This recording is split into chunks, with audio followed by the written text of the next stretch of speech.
Hidupku adalah pilihanku. Mungkin rezekiku tidak di sini ya. Kayaknya dia nggak cocok sih jadi dokter. Cocoknya tuh kayak privat mua gitu ya kan. Suruh kerja di Bridal gitu kan. Itu cocok buat dia itu.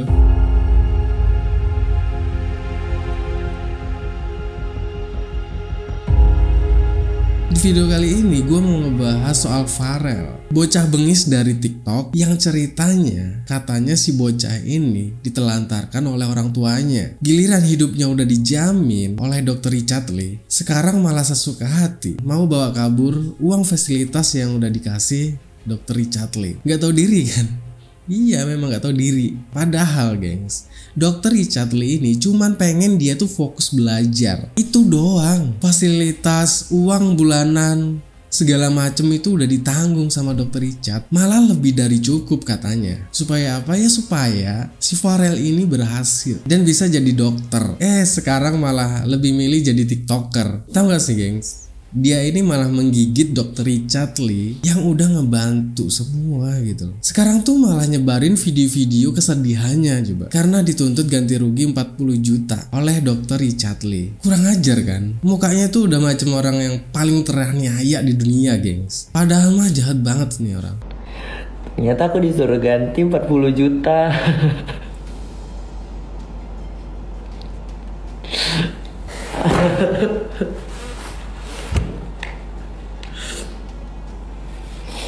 Disuruh ganti 40 juta, aku duit dari mana?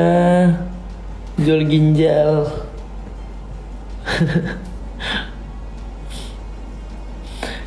Iya kok bisa disuruh ganti? Iya disuruh, kan aku mundur. Dan semua yang udah dokter kasih ke aku itu harus diganti semua. Mau segi uang apapun itu harus diganti. Gimana kalian lihat videonya, gengs? Kesel kan? Gua aja kesel, apalagi kalian. Ini anak emang nggak tahu diri banget sih jadi orangnya. Ingat ya, gengs, jangan ketipu sama casing ya. Biasanya yang beginian itu jahat banget sih. Ini masih bocil aja udah pinter banget untuk drama gitu. Gimana udah tua coba. Jadi gengs, si Pharrell ini awalnya viral itu karena menjual kesedihannya gitu ke TikTok karena ditelantarkan oleh orang tuanya. Nah dari itulah Dr. Richard Lee ini gimana gitu ya, iba lah gitu ya, dan diundanglah kemarin di podcastnya. Terus diceritain lah tentang kehidupannya.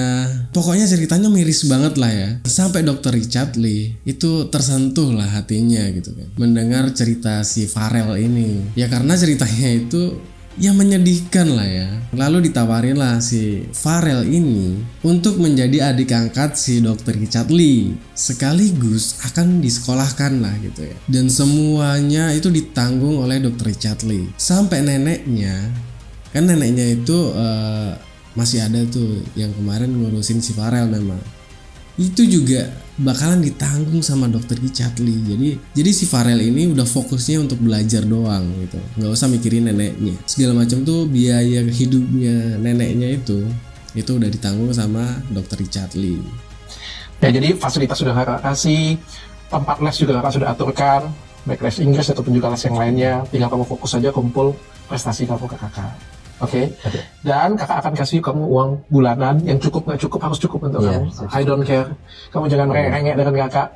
Karena kakak nggak mau memanjakan kamu. Kamu menjadi orang sukses bukan orang yang kumanjakan. Anakku sendiri pun nggak pernah kumanjakan. Yes, I know. Oke. Nggak akan kumanjakan, tapi percayalah uang saku tersebut pasti lebih dari cukup untuk kamu.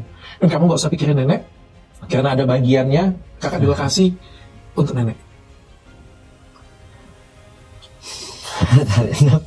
Enak banget sih ya kan. Kurang apa coba? Sampai Dr. Richard Lee ini gengs menjamin akan merubah masa depannya sampai sukses gitu. Ternyata baru nyadar, ternyata anak ini malah bermain-main drama. Padahal tugasnya cuma satu, gengs, belajar. Kok malah milih main TikTok? Kan goblok. Hidupku adalah pilihanku.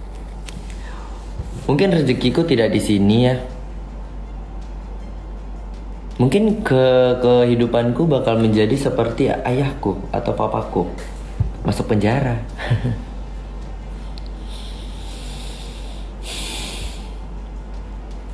Dokter minta ganti uang tersebut.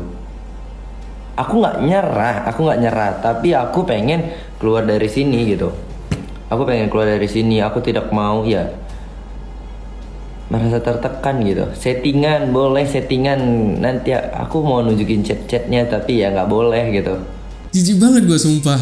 Lihat cara ngomong dia itu, udah macam kaum pelangi anjir. Tapi gengs, orang-orang model si Farel ini emang tipe orang yang bebal. Yang gue heran tuh, dia tuh cuman disuruh belajar, nggak disuruh kerja gengs. Tugas kamu cuma satu, belajar dengan rajin, punya prestasi. Tapi ya emang dasar anaknya pemalas ya, mau gimana lagi ya kan. Kayaknya dia nggak cocok sih jadi dokter. Cocoknya tuh kayak privat mua gitu ya kan.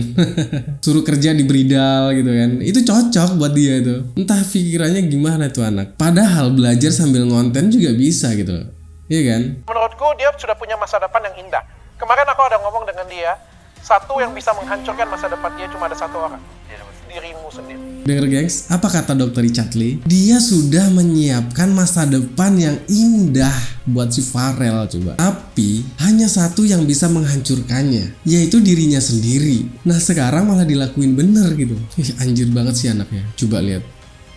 Pengorbanan Dr. Richard Lee buat dia udah dianggap adik gitu loh. Kurang kayak mana coba? Emang dasar kayak tai sih anaknya. Ya gimana menurut kalian gengs? Thanks buat teman-teman yang udah mampir, jangan lupa like, comment, dan